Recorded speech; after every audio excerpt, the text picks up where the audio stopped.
everyone. This semester I was studying statelessness, and my independent study was titled Mapping the Stateless, Refugees, Borders, and Belonging. So before I begin, I just wanted to kind of talk about why I even chose this topic.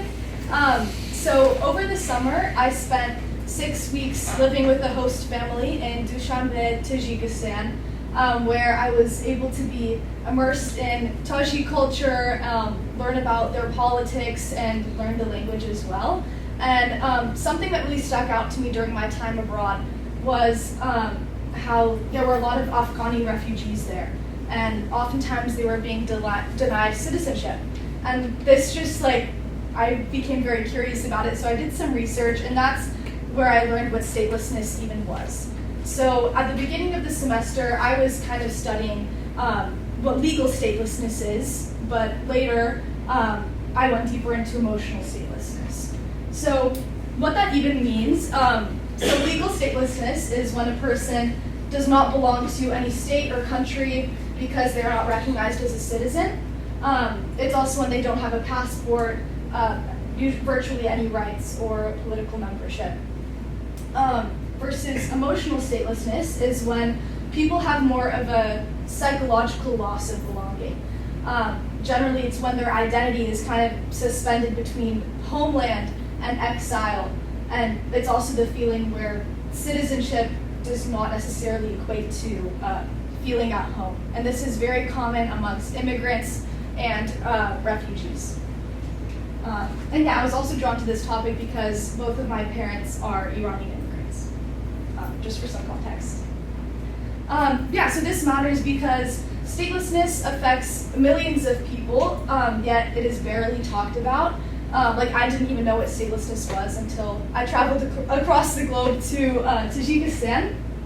Also, it shapes education access, safety, mental health, opportunity, and identity for millions of people around the world. And also, just by understanding what statelessness is, it helps us recognize the more human side of conflict, because oftentimes, whether we're reading the news or sitting in a history class, you listen to more of the numerical sides of conflict. So during doing this project really made me understand the more human aspect to these conflicts we hear so much about. What I did was, at the beginning of the semester, I was delving deeper into legal statelessness. So I was researching what statelessness even is. I was focusing on the different stateless groups in the world, like Palestinians, the Rohingya in Myanmar, Kurds in Iran, Turkey, and Iraq, and some Syrians are also stateless. And there's many more stateless people around the world, but those are just the main groups that I focused on. I read about displacement and exile, and I also studied different case studies and testimonies to identify the emotional and psychological effects of statelessness. So going into this semester, I knew I wanted to be able to interview someone that is stateless. And that was kind of a challenge I came through, because it's very difficult to find legally stateless people, especially since oftentimes they don't really want to talk about it, because it's kind of a harder subject. So that's why I did focus more on emotional statelessness. I worked with Dr. Inhorn at Yale University to learn about ethical interview practices, since I knew I was going to be talking about a lot of traumatic topics, and it's just really important to know how to navigate that appropriately. And I was able to find someone to interview. So I interviewed Mr. Kamal Umar, and I will go a little bit deeper into that later. And then finally, I compiled and contextualized all of the work I did this semester in a research paper. I just wanted to talk a little bit about working with Dr. Marcia Inhorn.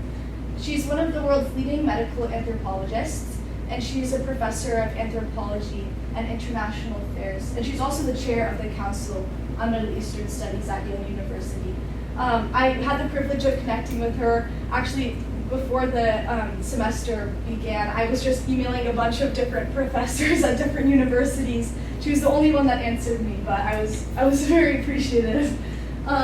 And meeting with her taught me how to approach someone before an interview. I learned about what a consent form was for an interview, so I was able to create a consent form with her for my interview. And also just how to act compassionate and attentive during the interview, what kinds of questions to ask, how to react when people give certain answers. So yeah, that was a very good experience. I was able to meet with her a few times.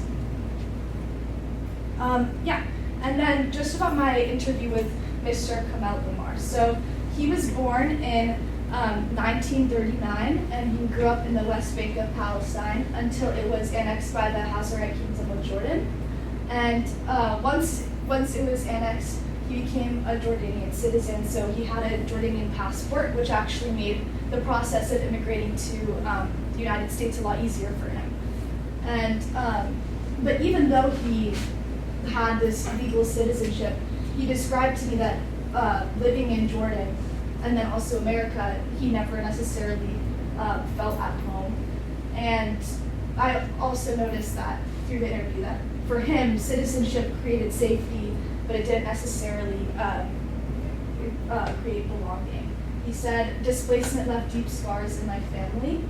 And also, it was just his emotional statelessness persisted. He felt nostalgia without necessarily any access to his homeland. And he described how he felt very proud of his culture and proud of his heritage, yet he didn't necessarily have a home he could return to. And he describes this when he says, I felt like a rat in a cage while living in Jordan. So yeah, overall the main theme that I learned from this interview is that your paperwork can change, your citizenship can change, but that doesn't necessarily mean that belonging can. And this was my research paper, just a little review. It was really scrolling, but it's titled The Emotional Statelessness of Displacement, and then specifically identity and loss in the Palestinian diaspora, since that was the person I was able to interview was Palestinian.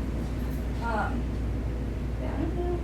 Okay, there we go. So I have my introduction. I go into the historical background, which I did take Dr. Kapoor's modern release class last semester, so I did already have some background in the Arab-Israeli conflict.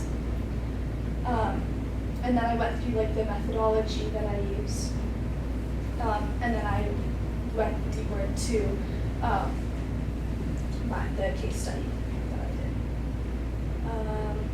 did. And then these are some of the sources that I used.